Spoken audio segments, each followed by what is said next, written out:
ओम नमः शिवाय, हर हर महादेव, जय महाकाल। कैसे हैं आप सभी शिव भक्त। आप सभी शिव भक्तों के ऊपर मेरे देव आदिदेव महादेव की कृपा बनी रहे और आपकी समस्त मनोकामनाएं पूरी हो, आपके सारे कार्य बने, आपके जीवन के दुख और कष्ट सदैव के लिए समाप्त हो। यही मैं महादेव जी से प्रार्थना करता हूं, विनती करता हूं।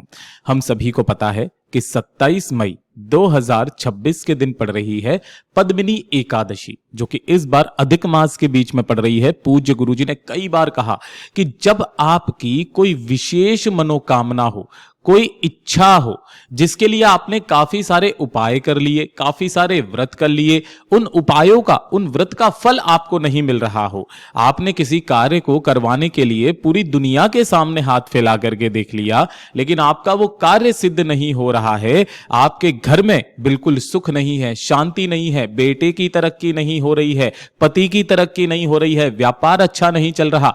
पूज्य गुरुजी ने कहा जिस कामना से करोगे आपकी वो मनोकामना पूरी होगी। शिवलिंग पर अपनी हथेली से ये 7 बार जल छोड़ने वाला उपाय करना आज के दिन बिल्कुल भी मत भूलना। पूज्य गुरुजी की कथा से सुन करके और समझ करके इस पूरे उपाय को बहुत आसान भाषा में आप सभी शिव भक्तों को बताऊंगा, परंतु उससे पहले आप सबसे बस एक छोटी सी प्रार्थना। जो भी भक्त पहली बार आए हैं, चैनल को सब्सक्राइब जरूर से कर लीजिएगा और वीडियो को लाइक करके देव आदिदेव महादेव का कोई सा भी प्यारा नाम कमेंट बॉक्स में लिखना बिल्कुल भी मत भूलना। पूज्य गुरुजी ने कहा इस वाले उपाय को करने के लिए आप सभी लोगों को 1 लोटा शुद्ध जल चाहिए अपने घर का, तांबे के कलश में, और इसी जल के अंदर आपके पास जो भी पवित्र नदी का जल हो। जनरली हमारे सबके घरों में गंगा जल इजीली अवेलेबल हो जाता है, तो आपको थोड़ा सा 1 ढक्कन के बराबर गंगा जल इसी वाले जल के अंदर ही मिला लेना है। गंगा जल इतना पवित्र होता है कि जिस जल में मिलता है वही गंगा जल बन जाता है। और इसी के साथ में आपको एक दीपक तैयार करना है। अब ध्यान रखना, चाहे आप आटे का बना लो, चाहे आप मिट्टी का, लेकिन यहां पर जो दीपक बनेगा उसके अंदर आपको लगानी है गोल बाती और इसके अंदर आपको भरना होगा घी। कोशिश करना अगर आपके पास में इस वाले उपाय के लिए गाय का घी अवेलेबल हो जाए तो बहुत अच्छी बात है, गाय का ही घी ले लीजिएगा। इन सभी को लेकर के भोलेनाथ के मंदिर में जाना है, शिवलिंग के पास। जैसे ही आप वहां पर पहुंचोगे तो पहले पड़ेगी शिवालय की चौखट। उस चौखट के दाहिनी ओर इस साइड में आपको सबसे पहले जो आप एक दीपक लेकर के आए हो, अपनी कामना कह करके यहां पर दीपक को प्रज्वलित कर देना उन्हीं की चौखट पर। फिर उसके पश्चात आपको जाना है शिवलिंग के पास में। यहां पर आपको शिवलिंग के पीछे की तरफ में आसन लगा करके बैठ जाना है, जिससे आपका मुख उत्तर दिशा की तरफ में हो जाएगा। जो पूजा पाठ अर्चना करनी है वो पहले कर लीजिएगा। उसके पश्चात जो आपने जल लिया है, जिसमें गंगा जल आपने मिलाया हुआ है, अपने दोनों हाथों में लेना।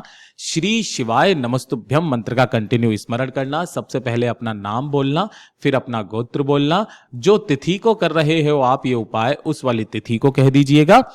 कहने के पश्चात अपनी कामना बोल करके, ध्यान रखना, सबसे पहले उसी कलश में से थोड़ा सा जल आपको भगवान गणेश जी के स्थान पर समर्पित करना है। फिर उसके पश्चात कार्तिकेय जी के स्थान पर समर्पित करना है। फिर माता अशोक सुंदरी के स्थान पर समर्पित करना है। और चौथे नंबर पर आपको कटी भाग के चारों तरफ समर्पित करना है। ये 4 स्थान बताए, जो कि 4 जगह पर आपको जल छोड़ना है। 5वीं जो जगह पूज्य गुरुजी ने बताई है, वो बताई है नंदी भगवान का जो उठा पैर है, उस उठे पैर के पास में 5वें नंबर पर जल छोड़ना है। 6ठे नंबर पर जो आप जल छोड़ोगे वो कहां पर छोड़ोगे? शिवलिंग के पीछे की तरफ, है ना, यहां पर शिवलिंग के पीछे की तरफ जमीन पर आपको जल छोड़ना है, इस स्थान पर। इस चीज का विशेष करके ध्यान रखना।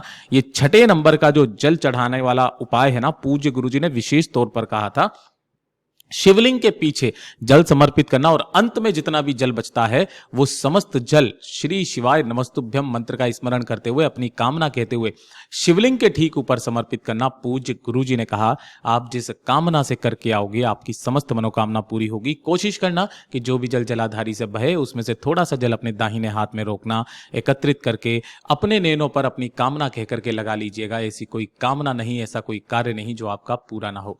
पूज्य गुरुजी के ये सभी उपाय बहुत ही ज्यादा खास और अद्भुत है, जरूर कीजिएगा। वीडियो पसंद आए तो लाइक करना, चैनल को सब्सक्राइब जरूर कीजिएगा।